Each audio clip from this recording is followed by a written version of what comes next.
going to do now is consider two different arguments against common sense. And the reason why I want to do this is because many of the responses that we've been considering, responses to skepticism, appeals to common sense. For instance, the claim that I have two hands, right? That's a common sense sort of view.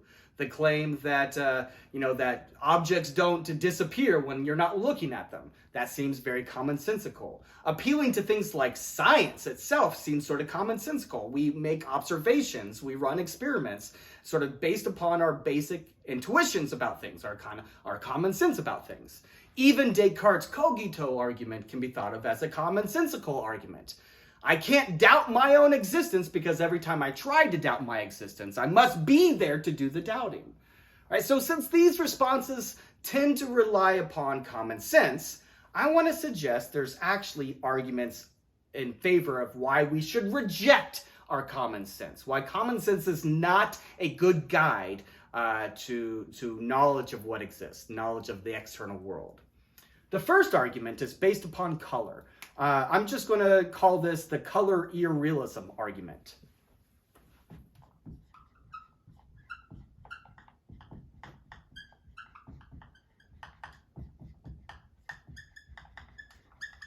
All right, so what exactly is color irrealism? In order to get a sense of what this view says, we should think about what color realism says. Color realism is the view that colors are real. Colors really do exist out there in the world. They're not merely a part of our phenomenal experience. They're not merely sort of internal to our own first-person point of view. The red of this marker exists out there in the world. It's a part of the marker. The cap of the marker has a property of redness, and that property is a real property of the cap itself. When I leave the room and I put the red marker down, that red property on the marker continues to stay there on the marker, even while I'm not looking at it. Right? So that's the kind of a basic way of thinking about color realism. So color irrealism is the negation of color realism.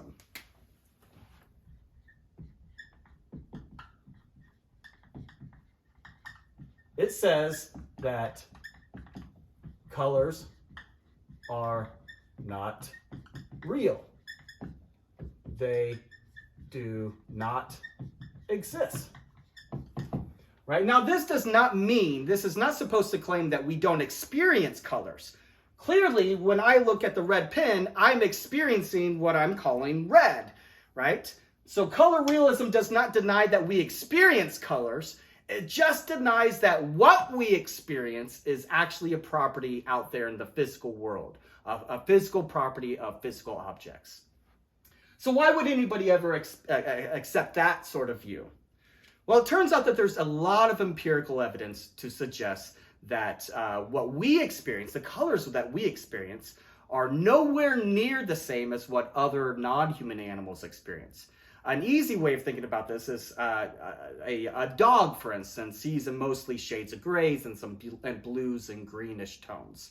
That's clearly not how we perceive colors, right?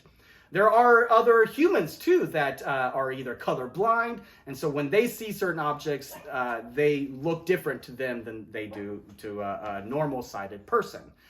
There are other organisms out there in the world who experience colors very, very differently than us.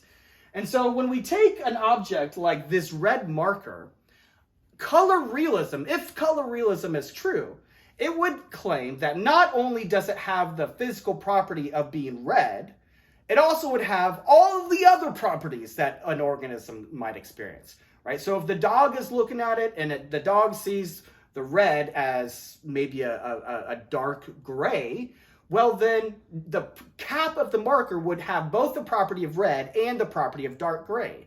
Likewise, if another organism were to see the red as like green or as purple, then the cap would not only have red, it would also have the property of gray and the property of green and the property of purple, and the ditto for all of the other possible properties that some organism might perceive the marker as being.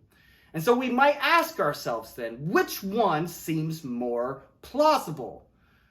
either the colors are not actually out there in the world, right? When I see red, it's a part of me. It's not a part of the marker.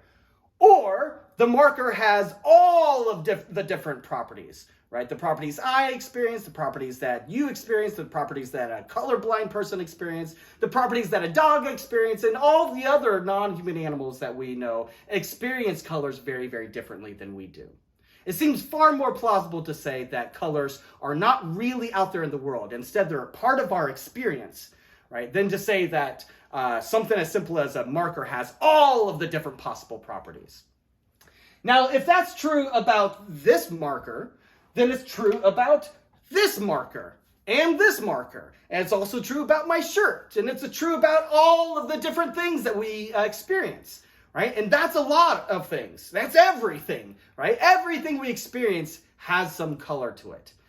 Our common sense says it has color, but if we have some reason to think that colors are not a real property of objects, then that's an argument against common sense. It's a reason to think that our common sense is not going to give us a good guide to the way the world really is. So that's one argument against common sense. Another argument is based upon a scientist. His name is Sir Arthur Eddington. And he has an argument that says when we see an object that, like a table, we're not seeing one table, we're actually seeing two tables. So I'll call this Eddington's table.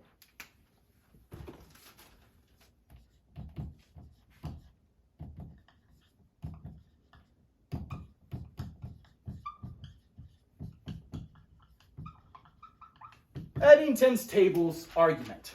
All right, so how does this argument go? Well, let's just think about a table, right? A common sense table says, well, when we look at it, maybe it's brown, right? Or maybe it's gray. It has some color to it. We just talked about colors, whether they're real or not. But it has a lot of other properties too. It has properties of shape, right? Maybe it's a rectangle. It has four legs. It has some surface, and that surface has some texture to it, some way that it feels. It also has a weight. These are all sort of perceptual properties. When I perceive the table, there's certain properties that I see, right? There's properties that I might hear or might feel and touch and so forth, right? So that's going to be our common sense table. I'll call that table 1. Another way of thinking about that table too, what I'll call the second table, is the scientific table.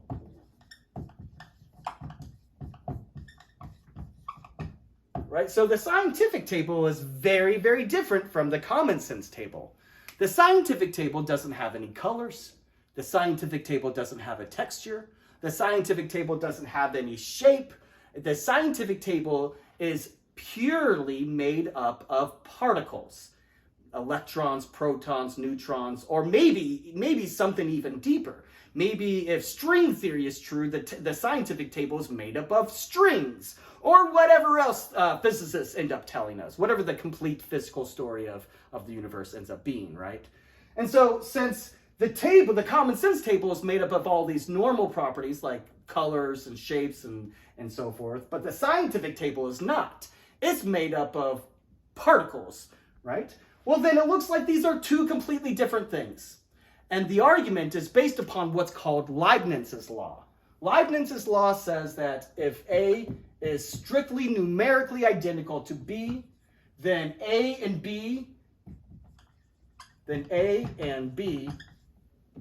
must have all the same properties.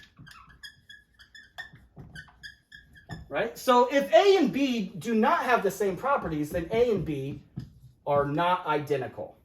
That's Leibniz's law. It's a fairly well-established logical principle, right? So if A and B are strictly numerically identical, it has to have exactly the same properties, right? So this marker is not identical to this marker because they have different properties. For instance, this one is in my right hand and this one's in my left hand. So even though they have a lot of the same properties, they are not strictly numerically identical. right? So when we're thinking about the scientific table versus the common sense table, we can see then that they do not have exactly the same properties. The common sense table has color, shape, size, texture. The scientific table does not. It lacks all those properties, and it is made up only of particles. Likewise, the common sense table, we wouldn't say has particles. I don't perceive any particles when I am looking at a table. I see colors and shapes and sizes, right? So if our common sense says that this table exists, then that would be to deny the scientific table. I don't think any of us want to do that. I would be the last person in the world to walk down the street, go up to some physicist on the other side of the campus and say, you know, what you're doing, it's not true. Scientific tables, there are no such things, right? So we don't really want to deny the scientific table. That seems outlandish. Likewise, it seems very, very difficult to deny the common sense table, right? So Edton then argues there's not one table, there's actually two different tables. They're not identical because of Leibniz's law. So that's another sort of argument against common sense. Common sense says there's one table, but actually when we think about the way science works, there's two tables. To deny that would deny either the common sense or the scientific table, and that seems very difficult to do.